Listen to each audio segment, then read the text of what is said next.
Hello बच्चों, आज हम पढ़ेंगे कक्षा 9वीं के गणित विषय की प्रश्नावली 2.4 का प्रश्न 5वां है ना बच्चों। प्रश्न 5वां, इसके पहले के चारों प्रश्न हम कर चुके हैं। यदि आपने नहीं देखा हो तो हमारे चैनल की प्लेलिस्ट में जाकर देख सकते हो। और इसी तरह के और वीडियो देखने के लिए तथा क्लास 9th और 10th के इम्पोर्टेंट क्वेश्चन देखने के लिए आप हमारे चैनल को सब्सक्राइब कीजिए। तो चलो बच्चों शुरू करते हैं। प्रश्न 5वां, गुणनखंड ज्ञात कीजिए, है ना। गुणनखंड ज्ञात करना बच्चों, हमें यहाँ 4 प्रश्न दे रखे हैं इसमें। और पहला ये है x की घात 3 ऋण 2 x की घात 2 ऋण x धन 2। और इसके पहले जो चौथा प्रश्न था वो भी गुणनखंड ज्ञात करने का था, लेकिन उसमें केवल 3 पद थे, है ना, और इसमें 4 है। तो देखो बच्चों इसको कैसे करेंगे अब हम कॉपी में। तो यह है प्रश्न 5वां, गुणनखंड ज्ञात कीजिए। तो बच्चों देखो, इसमें हम सबसे पहले ये देखते हैं कि x का मान क्या हो सकता है ना, x की वैल्यू क्या हो सकती है। तो हम सामान्य तौर पर, है ना, सामान्य तौर पर यह मान सकते हैं कि +-1 हो सकती है ना, +-1 हो सकती है। और इसका मान रखकर हम देखेंगे, यदि +1 का मान रखेंगे और इस बहुपद की वैल्यू 0 आएगी तो हम मान लेंगे कि x वाली जो है +1 वाली इसकी वैल्यू है। और यदि -1 का मान रख के देखेंगे और इस बहुपद की वैल्यू 0 आएगी तो वह इस बहुपद का गुणनखंड होगा। और यदि यह नहीं आता तो हम +-2 रख के देख सकते हैं, +-3 रख के देख सकते हैं। इस तरह से हमें कोशिश करके देखना पड़ेगा पहले कि इसकी वैल्यू क्या होगी। तो इस पहले वाले क्वेश्चन में बच्चों सबसे पहले हम रख के देखते हैं x = 1, है ना। x = 1 मतलब क्या होगा बच्चों, x = 1 मतलब हुआ x - 1, है ना। x = 1 मतलब क्या हुआ बच्चों, x - 1 वाला मान हम रखकर देख रहे हैं ना बच्चों। ये तो आप जानते हो, हम पहले से करते आ रहे हैं कि x - 1 = हो रहा है x = 1 होता है। तो चलो बच्चों पहला रख के देख लेते हैं कि क्या यह इस बहुपद का गुणनखंड है। यदि है तो इसका मान आ जाएगा 0। तो करते हैं पहले। तो बहुपद हमारा x की घात 3 ऋण 2 x की घात 2 ऋण x धन 2। यहाँ पर हम रख देंगे x = 1।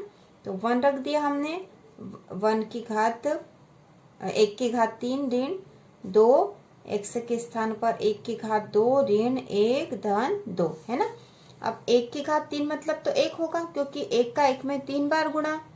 ऋण 2 1 की घात 2 मतलब क्या हो बच्चों, 2 1 की घात 2 मतलब भी 1 होगा, क्योंकि 1 गुणा 1 ऋण 1 धन 2। इसको और सोल्व कर लेते हैं। 1 2 का 1 में गुणा करा तो 2 1 कम 2 ही आ जाएगा, ऋण का 2 हो गया, ऋण का 1 और धन का 2, ठीक है। अब ये धन के 1 से ऋण का 1 कट जाएगा और धन के 2 से ऋण का 2 कट जाएगा, तो इसकी वैल्यू आ गई है 0। इसका मतलब यह है कि x ऋण 1 बहुपद का गुणनखंड है ना, बहुपद का गुणनखंड है ना, बहुपद का गुणनखंड है। अब इसी के साथ, है ना बच्चों, इसके साथ ही हमें और भी इसके गुणनखंड ज्ञात करने हैं।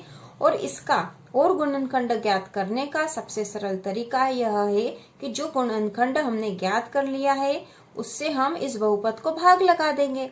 तो हमें जो वैल्यू आएगी उसके फिर गुणनखंड ज्ञात करेंगे तो हमें पता चल जाएगा। तो बच्चों भाग लगाने की विधि ज्यादा सरल है, तो हम वही करेंगे। तो हम करते हैं, देखो बच्चों, यह है x की घात 3 ऋण 2 x की घात 2 ऋण x धन 2, है ना। यह तो हमारा बहुपद था, इसमें हम भाग लगाएंगे, है ना। भाग लगाएंगे हम किसका, x ऋण 1 का, ठीक है। x ऋण 1 का भाग लगाएंगे और ये भाग पूरा पूरा चला जाना चाहिए, क्योंकि इसका मान रखने पर x = 1 रखने पर इसका मान 0 आया, है ना। तो देखो बच्चों भाग लगाने का क्या तरीका होता है ना। भाग लगाने के लिए हम क्या करेंगे, सबसे पहले यह देखेंगे। देखो बच्चों हमने लिख दिया, हमने अच्छे से लिख दिया ये कि हमें इसमें इसका भाग लगाना। तो सबसे पहले पहला पद देखेंगे, इसमें x की घात 3 है और इसमें x है, हमें तो x की घात 3 चाहिए। तो हम यहाँ पर ऐसी किस संख्या का इसमें गुणा कर दे कि x की घात 3 आ जाएगी। तो हम यहाँ पर गुणा कर देंगे x की घात 2 का, है ना। x की घात 2 का x में गुणा करेंगे तो क्या हो जाएगा, x की घात 3 आ जाएगा, है ना। x की घात 3 हो जाएगा। और इसका फिर ऋण 1 में भी गुणा करना पड़ेगा। तो x की घात 2 का ऋण 1 में गुणा करेंगे तो ऋण ऋण x की घात 2 हो जाएगा, क्योंकि एक को लिखने की आवश्यकता नहीं है, है ना। तो हमने क्या करा बच्चों, हमें पहला पद देखना है, इसका भी पहला पद देखना है, और हमें ये देखना कि हमें यहाँ क्या चाहिए, फिर उस संख्या का उसमें गुणा करके देख लेंगे कि क्या इससे गुणा करेंगे तो यहाँ आ जाएगा। इसके लिए हमने यहाँ पर x की घात 2 का गुणा करा, x की घात 2 का x में गुणा करा तो x की घात 3 हो गया। फिर x की घात 2 का ऋण 1 में भी गुणा करना पड़ेगा तो ऋण x की घात 2 आ गया है। अब यहाँ पर जब हम भाग करते हैं तो यहाँ पर जब इस तरह के पद होते हैं तो यहाँ पर निशान या इनके चिन्ह बदल देते हैं। जो नीचे वाली संख्या हमारे पास आई है, क्योंकि हमें यहाँ घटाव करना है ना बच्चों, घटाव करना है, तो यहाँ पर हम इनके चिन्ह बदल देते हैं ना। जैसे यहाँ पर क्या था, यहाँ धन था, यहाँ धन से हमने ऋण कर दिया, और ये ऋण था तो हमने धन कर दिया, है ना। ये चिन्ह बदलने हमको पड़ते हैं यहाँ पर, ये हमें ध्यान रखना पड़ेगा। तो यहाँ पे धन का x की घात 3 है और ये ऋण का x की घात 3 हो गया, तो धन से ऋण कट गया। अब यहाँ पे बचा है ऋण का 2x की घात 2 और यहाँ पे धन है x की घात 2, तो ऋण 2x के वर्ग में से x का वर्ग कम हो गया, तो क्या बचा बच्चों, ऋण का 1x वर्ग, है ना। 2 में से 1 चला गया तो 1 बचा, ठीक है, और वो भी ऋण का बचेगा क्योंकि बड़ी संख्या ऋण की है। ऊपर से उतार लिया हमने ऋण का x, ठीक है, ऊपर से उतार लिया ऋण का x। अब हम क्या करेंगे, देखो बच्चों यहाँ पे फिर वही विधि अपनाएंगे हम कि ये x है, हमें क्या चाहिए, x का वर्ग चाहिए, वो भी कैसा चाहिए, ऋण का चाहिए, तो हमें ऋण वाली संख्या का गुणा करना पड़ेगा, ठीक है। और x का वर्ग चाहिए तो यहाँ तो एक ही x है, तो एक x का और गुणा इसमें कर देंगे तो x का वर्ग हो जाएगा, वो भी ऋण का, क्योंकि ऋण x का गुणा करेंगे तो ऋण x का x में गुणा करा तो ऋण x का वर्ग। अब इस ऋण x का हमें ऋण 1 में भी गुणा करना पड़ेगा, तो ऋण का ऋण में गुणा करा तो हो गया धन, और x का x 1 में करा तो हुआ x, ठीक है। अब इनके क्या करेंगे बच्चों, हम चिन्ह बदल देंगे, ऋण का है तो ये धन का हो गया, धन का है तो ऋण का हो गया। अब ये ऋण का x का वर्ग और धन का x का वर्ग आपस में कट जाएंगे। अब ऋण का x है और ये भी ऋण का x है, तो कितने हो गए बच्चों, ऋण के 2x हो गए, है ना, ऋण के 2x हो गए। ऊपर से उतार लिया हमने धन के 2, ठीक है, धन के 2। अब हमें यहाँ क्या चाहिए बच्चों, ऋण के 2x चाहिए, है ना, ऋण के 2x चाहिए। यहाँ तो हमारे पास x है और हमें ऋण का 2x चाहिए, तो हम किसका गुणा करेंगे, ऋण 2 का, ठीक है, ऋण 2 का गुणा x में कर देंगे तो ऋण का 2x हो जाएगा, ठीक है। तो यहाँ पे हम कर देते हैं और ये हो गया ऋण का 2x। अब ऋण के 2 का ऋण के 1 में गुणा होगा तो ऋण ऋण धन हो जाएगा और 2 1 कम 2 हो जाएगा, ठीक है। तो यहाँ पर ये हो गया। अब हम इनके चिन्ह बदल देंगे, ऋण का है तो धन और ये धन का है तो ऋण का हो जाएगा, ठीक है बच्चों। अब ऋण का 2x और धन का 2x से आपस में कट जाएंगे, धन का 2 ऋण का 2 आपस में कट जाएंगे, 0 आ गया, क्योंकि हमें तो पता ही था कि x ऋण 1 जो इसका गुणनखंड है, हमने पहले से करके देख लिया था। तो बच्चों अब हमें जब इस बहुपद के गुणनखंड ज्ञात करने हैं तो इसमें x ऋण 1 का भाग देने पर जो हमें भागफल प्राप्त हुआ है, क्या प्राप्त हुआ, देखो बच्चों, x का वर्ग ऋण x ऋण 2, है ना, और यहाँ तो x ऋण 1 तो है ही सही पहले से, है ना, और ये एक और पद प्राप्त हुआ जो कि भागफल। यदि हम इसके और गुणनखंड कर देंगे तो हमें पता चल जाएगा कि इस बहुपद के जो कि 4 पदों में जो है इस बहुपद के गुणनखंड और क्या है। तो इसका गुणनखंड निकालने की विधि वही है जो हम पिछले क्वेश्चन में हम कर चुके हैं। जो बीच वाला पद है उसको 2 ऐसे भागों में बांट देंगे कि जोड़ने पर तो ये बीच वाला पद आ जाए और गुणा करने पर ये पहला और तीसरा पद हमें मिल जाए। तो हमें यहाँ क्या चाहिए बच्चों, है ना, कि जोड़ने पर हमें क्या चाहिए, जोड़ने पर क्या आ जाना चाहिए, ऋण का x। जोड़ने पर हमें क्या चाहिए, ऋण का x, मतलब ऋण का 1x चाहिए, ऋण का 1x चाहिए। और गुणा करने पर क्या प्राप्त हो जाना चाहिए हमें, ये x का वर्ग गुणा ऋण 2 बराबर ऋण 2x का वर्ग, है ना। गुणा करने पर हमें ऋण 2x का वर्ग चाहिए और जोड़ने पर ऋण x, मतलब यहाँ चाहिए हमें ऋण का 1 और यहाँ चाहिए ऋण का 2, ठीक है। तो ऐसी कौन सी संख्या होगी कि जोड़ने पर तो ऋण 1 आ जाए और गुणा करने पर ऋण 2 आ जाए बच्चों। देखो आप सोचो क्या हो सकता है, ऋण 2, है ना, ऋण 2 गुणा करने पर चाहिए, है ना, गुणा करने पर 2 चाहिए, मतलब 2 से बड़ी संख्या तो हो ही नहीं सकती है ना, 2 एकम 2 हो सकता है बस।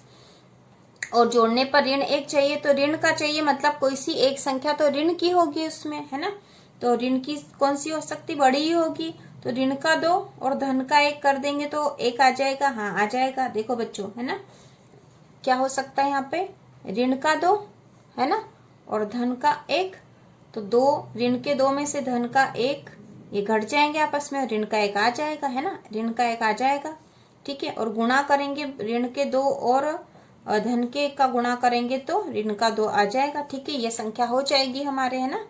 तो हम कर देते हैं, देखो बच्चों, x का वर्ग ऋण ऋण के 2x, फिर धन x, 1 लिखने की आवश्यकता नहीं है, है ना, x ऋण 2, ठीक है बच्चों, ये हमने इसको विभाजित करके लिख दिया बीच वाले पद को, ठीक है। अब हम इसको और क्या कर सकते हैं, x को कॉमन ले लिया, यहाँ पर हमने x को कॉमन ले लिया, तो क्या बचा, यहाँ पर बचा x, ठीक है, x, और यहाँ x कॉमन आ गया तो बचा ऋण का 2, ठीक है, ये हो गया। अब यहाँ पर क्या ले सकते हैं, x ऋण 2 तो यहाँ है ही सही, जो हमें यहाँ चाहिएगा, तो हम यहाँ ले लेंगे धन का 1, क्या ले लेंगे बच्चों, धन का 1, क्योंकि 1 इसमें भी 1 इसमें भी है ना, 1 गुणा 2, 1 गुणा 1, 1 गुणा 2, मतलब यहाँ पर ये हमें मान सकते हैं कि 1 गुणा 2 है, 2 एकम 2 हो जाएगा, है ना, तो हमने धन का 1 कॉमन ले लिया, तो यहाँ क्या बचा, x बचा है, ठीक है, x बचा है, और यहाँ बचा है ऋण के 2, है ना, ऋण के 2 बचे, तो यहाँ पर क्या हो गया बच्चों, अब x ऋण 2 और x धन 1, ठीक है, ये 2 पद, ये 2 गुणनखंड हमें और प्राप्त हो गए हैं। और क्या था हमारे पास, x ऋण 1 तो हमारे पास था, हमने पहले ही निकाल लिया, x ऋण 1, x ऋण 2 और x धन 1, यह इस बहुपद के गुणनखंड है, ठीक है। तो हम यहाँ लिखेंगे बच्चों, x ऋण 1, x ऋण 2, x धन 1,